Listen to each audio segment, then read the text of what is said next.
Trois choses nous viennent immédiatement à l'esprit lorsque nous pensons à l'Égypte ancienne. Les pyramides, les pharaons et les momies. Depuis des millénaires, la civilisation égyptienne et ses momies fascinent l'humanité. Mais pourquoi et comment ont-ils momifié les gens? Nous répondrons à cette question et à d'autres en détail dans la vidéo d'aujourd'hui.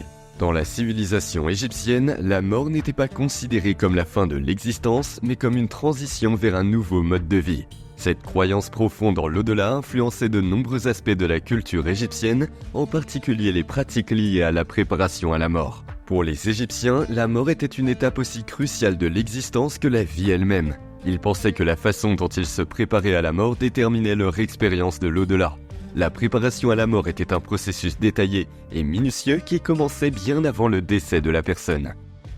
Les Égyptiens ne se contentaient pas de mener une vie vertueuse pour s'assurer une place favorable dans l'au-delà. Ils consacraient également du temps et des ressources à la préparation de leur sépulture.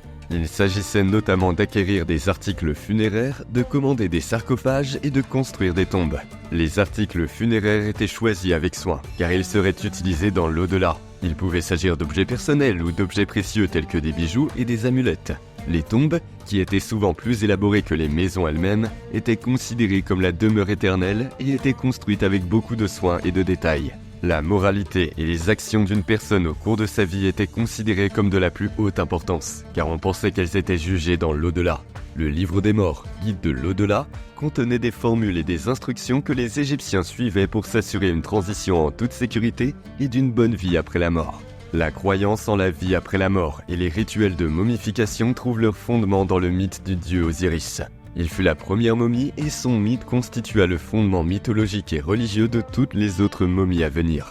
Cependant, lorsque la mort de la personne était annoncée, le corps était transporté dans ce que l'on appelle le hibet, ou maison d'embaumement. Il s'agissait d'un lieu sacré où se déroulaient les rituels de momification, l'un des aspects les plus fascinants et emblématiques de la civilisation égyptienne antique, reflétant la croyance en la vie après la mort et la nécessité de préserver le corps pour l'éternité. Les Égyptiens pensaient qu'il était essentiel de préserver le corps physique s'ils voulaient accéder à la vie après la mort. Ils considéraient le corps comme la demeure de l'âme et de la force vitale qui y retournait régulièrement. La préservation du corps était essentielle à la poursuite de l'existence de l'âme après la mort. Le processus de momification, complexe et élaboré, s'est développé au fil des millénaires. Les premières méthodes de momification utilisaient la déshydratation naturelle dans le désert et il existe des preuves qu'elle date d'avant 3500 avant Jésus-Christ.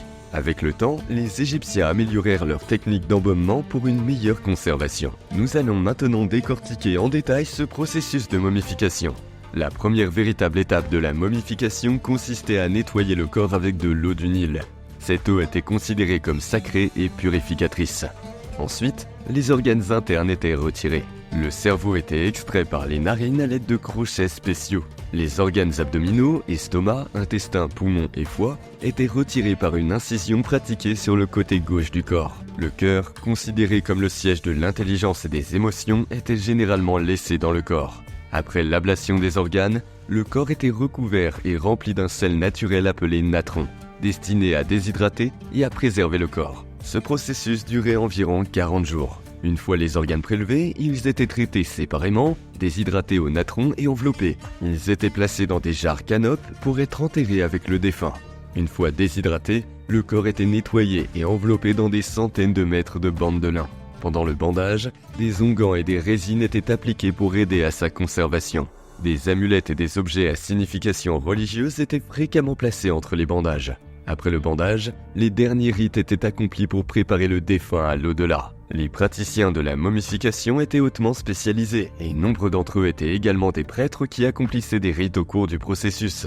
Un masque mortuaire, souvent une représentation idyllique du défunt, était ensuite placé sur le visage du défunt. Le corps momifié était ensuite transporté dans un ou plusieurs sarcophages richement décorés de textes et d'images. Enfin, le sarcophage était déposé dans la tombe scellée. L'une des dernières étapes avant la dernière demeure du défunt était la cérémonie de l'ouverture de la bouche. Un rituel funéraire essentiel destiné à rétablir les capacités sensorielles et fonctionnelles du défunt dans l'au-delà. Cette cérémonie était essentielle pour s'assurer que le défunt pouvait respirer, manger, voir et se déplacer dans l'au-delà. Une série de rituels et d'incantations étaient exécutés au cours de cette cérémonie par un prêtre, souvent un fils du défunt. À l'aide d'instruments spéciaux, Il touchait la bouche de la momie ou de la statue, symbolisant la restauration de la capacité à parler et à manger. Des offrandes de nourriture et de biens étaient déposées dans la tombe pour être utilisées dans l'au-delà. Les tombes de l'ancienne Égypte étaient des constructions complexes chargées de sens, conçues pour être la demeure éternelle des morts, en particulier des pharaons et des nobles. Il s'agissait de constructions sophistiquées avec des œuvres d'art élaborées, construites bien avant la mort de la personne. Les nobles avaient droit à des funéraires grandioses, pleines d'honneur et de rituels, généralement 70 jours seulement après leur mort, car c'était le temps nécessaire pour que l'ensemble du processus de momification ait lieu. Ce n'est qu'une fois le corps définitivement enterré que l'esprit pouvait accéder à l'au-delà.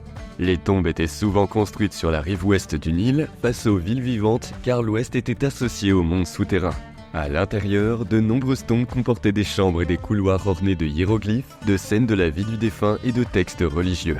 Les murs des tombes présentaient souvent des peintures et des bas-reliefs représentant le défunt en train de s'adonner à diverses activités, ainsi que des scènes décrivant la vie dans l'au-delà. On y trouvait également des textes et des formules magiques destinées à faciliter le voyage après la mort. Les Égyptiens pensaient que les morts auraient besoin d'objets matériels dans l'au-delà. Il s'agissait de meubles, de bijoux, de nourriture, de vêtements et d'articles ménagers. Ces objets avaient souvent une immense valeur pour les pharaons et les nobles. De minuscules figurines appelées Ushabti s'étaient insérées dans les tombes. On pensait qu'ils serviraient de domestiques dans l'au-delà, accomplissant des tâches physiques pour le défunt.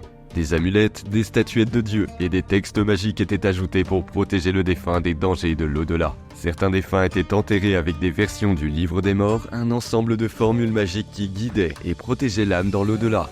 Dès que le corps et les biens étaient à l'intérieur, la tombe était scellée. Les derniers rites funéraires étaient accomplis pour assurer un passage sûr vers l'au-delà.